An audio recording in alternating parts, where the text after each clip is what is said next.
Very much for watching tonight's training. I have decided to go for a destination training again this evening. We haven't done one for a couple of weeks, and I know people do tend to walk away having learned something from them. So, exploring holidays to the UAE. So, experience the vibrant holidays of the UAE. The UAE offers a unique blend of luxury, culture, and adventure, making it a top holiday destination. From its famous landmarks to hidden gems, travellers can immerse themselves in a rich tapestry of experiences. And this presentation will show off some of those attractions and some tips for any clients that you may have traveling to this region. There is a few reasons that I've decided to go for the UAE. Certainly at this time of year, sort of height of the summer, you get the sun worshippers who love to go over that way when it's really hot. But then also it's a really good time to start marketing for the winter, where obviously you are still very much getting the weather, and you're also not having to fly those 10, 12, 14 hours. From the UK, you're sort of 7, 8 hours ish. It's also a very good pit stop for a multi-destination as well. So why is the UAE a popular destination to travel to? So the luxurious lifestyle, I think, always springs to mind with people when you think about the UAE. The characterized by its high-end shopping, the world-class dining, and the extravagant resorts. It draws affluent travellers that seek opulence and comfort, and visitors can indulge in lavish experiences that are very unique to that region.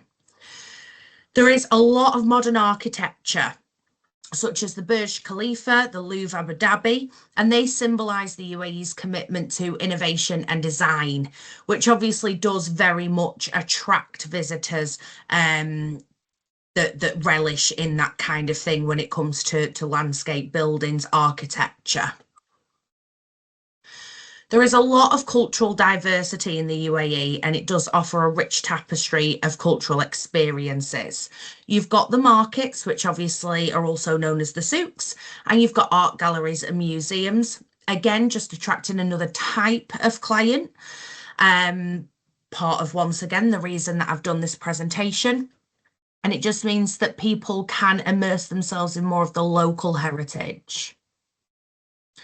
And I say a couple because there's loads, but a couple of famous attractions in the UAE. The Burj Khalifa, I'm sure we have all at least heard of that one.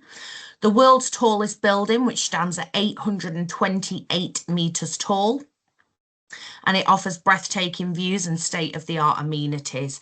You can, of course, book tickets to go up there to the viewing deck and things like that. The Louvre Abu Dhabi, which is a cultural marvel.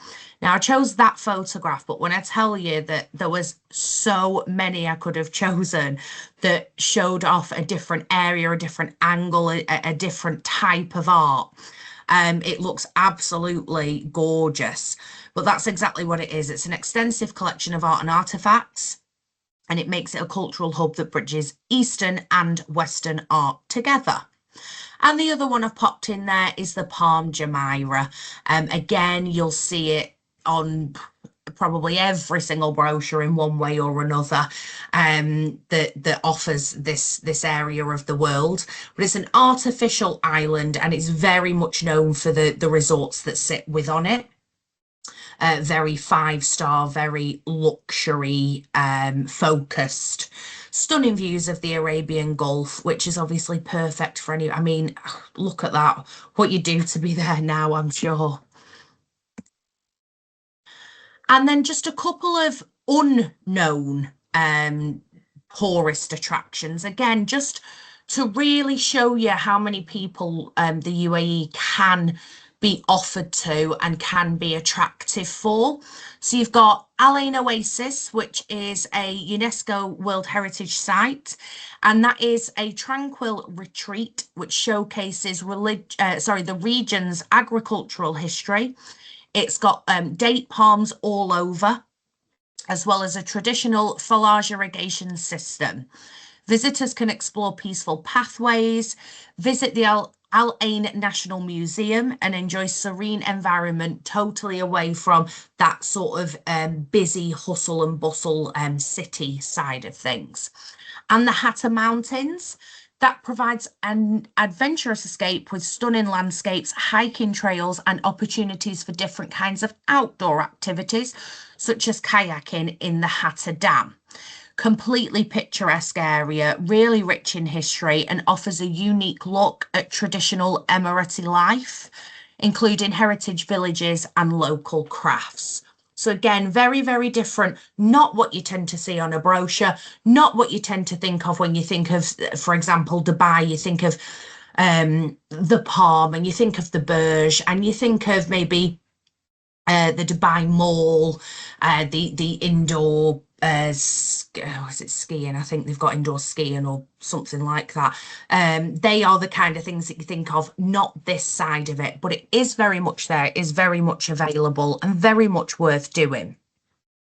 And then just a few attractions. So, Desert Safari. Obviously, we are lucky enough to have a few different operators that we can use for tickets. And I'm sure that they've all got their own takes on different types of tickets, inclusions, exclusions, etc.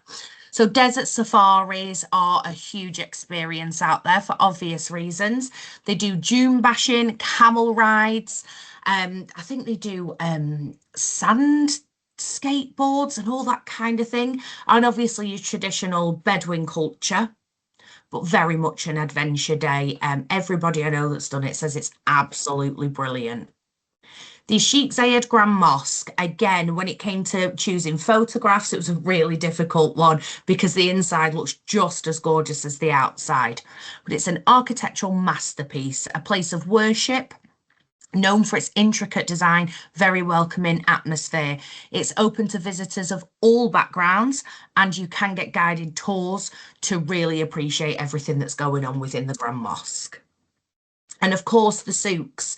So again, you've got the Dubai Mall where, you every single shop is a huge designer name, Cartier, Gucci, Louis Vuitton, Givenchy, just all next door to each other. But then you've actually got the traditional, the back to basics, huge vibrant souks. And the gold souk, the spice souk, which are in Dubai, allow visitors to obviously immerse yourselves or themselves in more of the local side of things, get your trinkets, your souvenirs, your traditional crafts, local foods, and obviously your spices as well.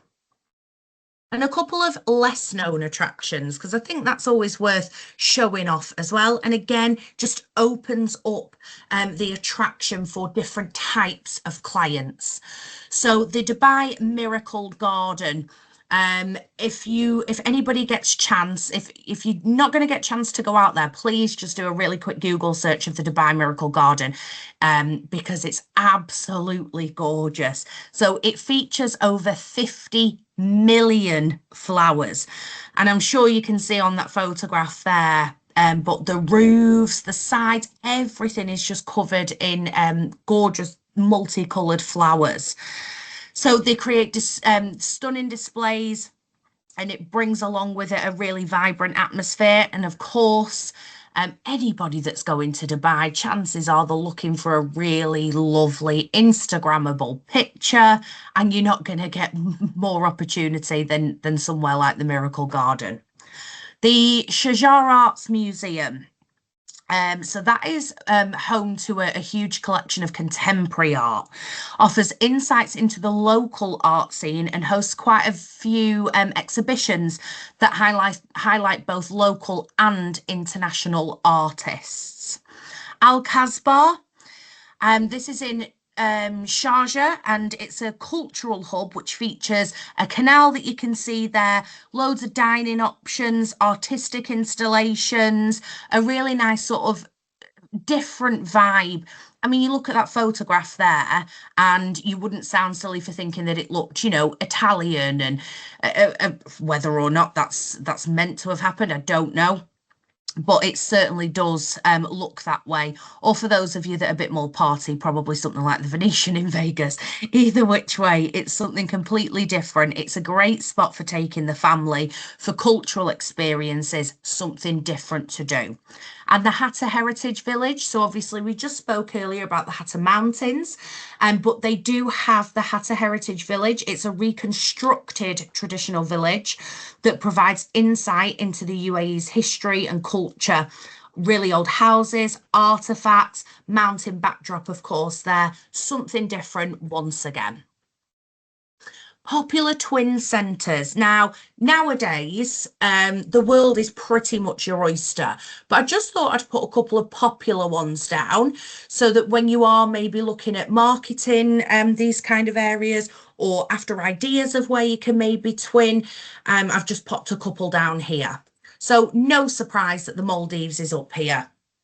Dubai and the Maldives has been popular as a twin centre for as long as I can remember. Now, obviously, Emirates do offer the direct service. I know for some of you in other parts of the country, you'll have quite a few options. But certainly where I am and Manchester being the closest airport, Emirates has always been the one to provide 3 flights a day without fail. So you can pick and choose and tailor for your clients. Direct service over to Dubai. And then obviously stay for as long as you want to stay for, and then continue on to the Maldives with also a direct service. Obviously, if you've got a client, let's say honeymoon or just luxury in general, if they're looking at the Maldives, they're not looking at the Maldives because they want bucket and spade, cheap and cheerful.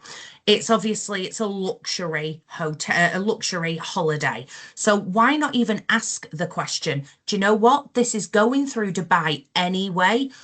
How would you feel about adding a night or two on? And all you can do is ask that question, but you may well be surprised at the amount of people that don't know it, that they can do that, haven't thought about it. And it's obviously extra opportunity for yourselves as well. Thailand is another one. Vibrant culture, beautiful landscapes that cross.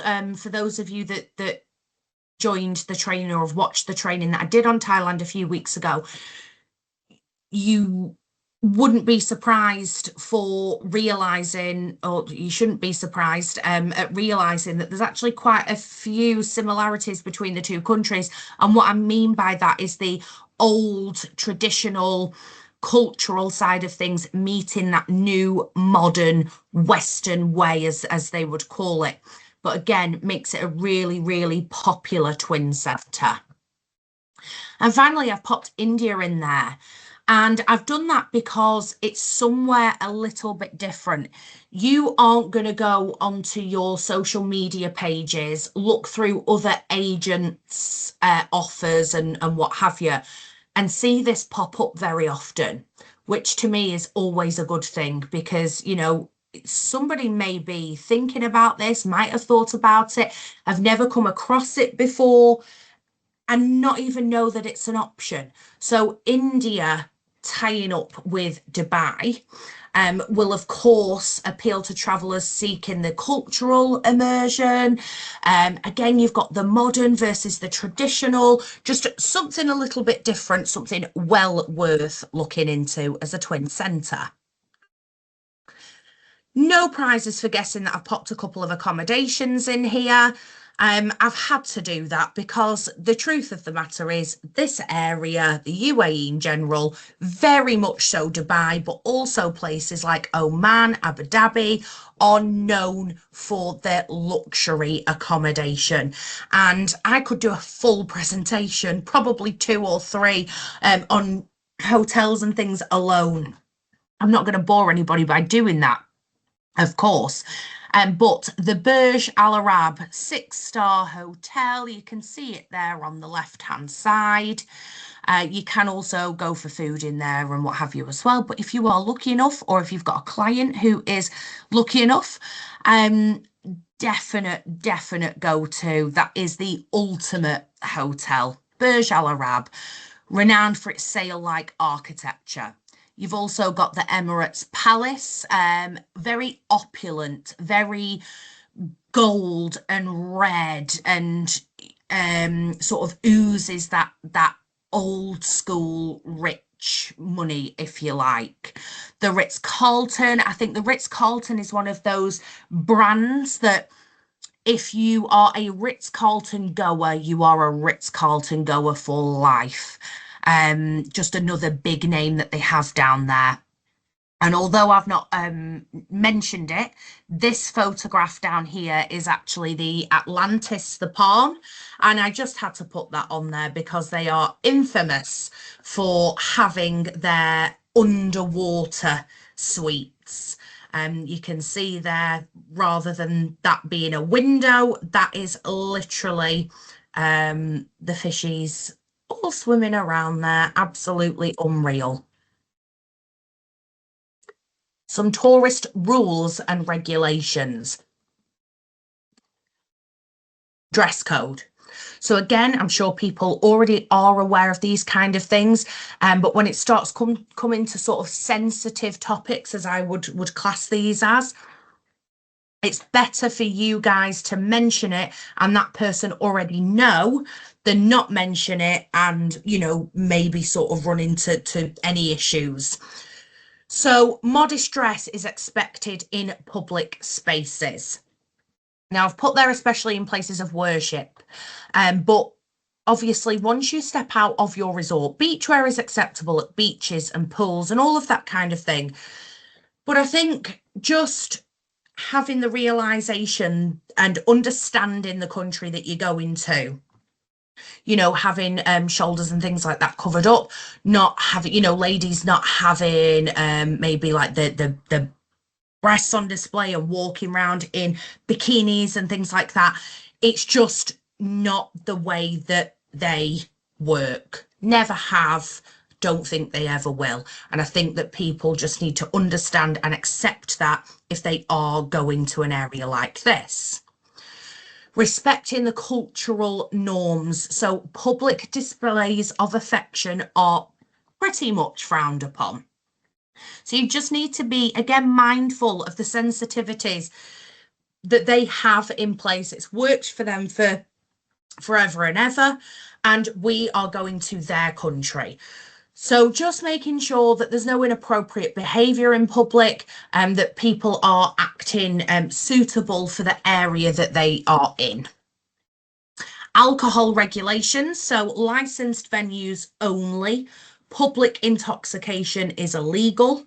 And again, you should just bear that in mind. Everything out there is zero tolerance.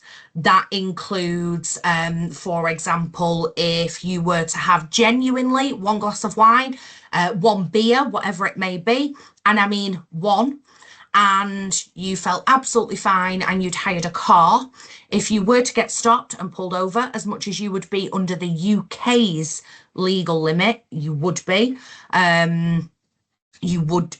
over their limit because they have a zero tolerance policy. Photography etiquette. So photography is allowed, but just bear in mind that it is again sort of frowned upon and not very good to take pictures of things like government buildings, military sites, obviously other people without permission. These kind of things go without saying. But obviously areas like that, they do seem to be a little bit stricter, but also a lot more on the ball. So these sorts of things I'm just putting in here just to make people aware. And I'm sure it goes without saying that it's illegal to use drugs. But I'm sure that we've all also seen how strict those penalties are when things like that do occur. You should also bear in mind that they have a list of prohibited drugs that are allowed into their country. And when I say prohibited drugs, I don't mean recreational drugs, I do mean prescription drugs. So if you do have a client that is on lots of medication for one reason or another, excuse me, sorry about that. Please ensure that you go and check the list of prohibited items prior to selling the holiday. And then on the flip side, just a couple of myths. Because I do think that with regards to what we've just spoken to there, I do believe that it very much puts people in the frame of mind of it's very, very strict. We can't go. We're not going to be able to do this or that, etc., etc. That is absolutely not the case. So myth number one, that it's overly strict. In reality, it's actually known for the modern lifestyle, known for the hospitality. It does allow you freedom of whilst you are away. It is literally just a case of being respectful to the locals, their traditions, their rulings, their regulations, etc. And another misconception is that it lacks anything in the way of cultural depth. Hence the fact I've put a couple of different things in this presentation to sort of bust that myth, if that's the right way to put it. It's very rich in history, very culturally diverse, festivals and museums, and as I've said, art galleries, very much reflecting the identity of the country. And then just maximizing your experience whilst you're out there. So the UAE's rich tapestry of experience makes it essential for travellers to be well prepared. Planning ahead ensures that you can enjoy both the well-known attractions as well as the hidden gems. Do remember to respect local traditions and customs. This will obviously enhance your whole holiday experience and of course foster positive interactions with the locals. And that is the end of the presentation. Knowledge is very much key when it comes to selling anywhere and anything. So just if you can walk away with a little tiny bit, give you that confidence boost when somebody does ask the question, what it's like, would I like it, whatever it might be, it'll just be sat somewhere in the back of your mind. You'll have picked something out of the presentation that sticks with you, maybe without even realising, and give you, like I say, just that little bit of confidence to go ahead and sell. As per usual, if you do need me for anything, please drop me an email or a WhatsApp. I absolutely will get back to you. That includes one-to-ones. Haven't done as many of those over the last week or two. Which is great if everybody's just getting on with it and is happy with what they're doing. But I don't want anybody to feel stuck or feel like they're on their own. I absolutely will help you with anything that I can. Any ideas for training, anything that you feel that you want more training on, anything you feel that you've not been trained on, please let me know, because the only way that I can help, or that we can all help each other, is by knowing what it is that you actually want from us as we move forward. Thanks very much, everybody. Bye.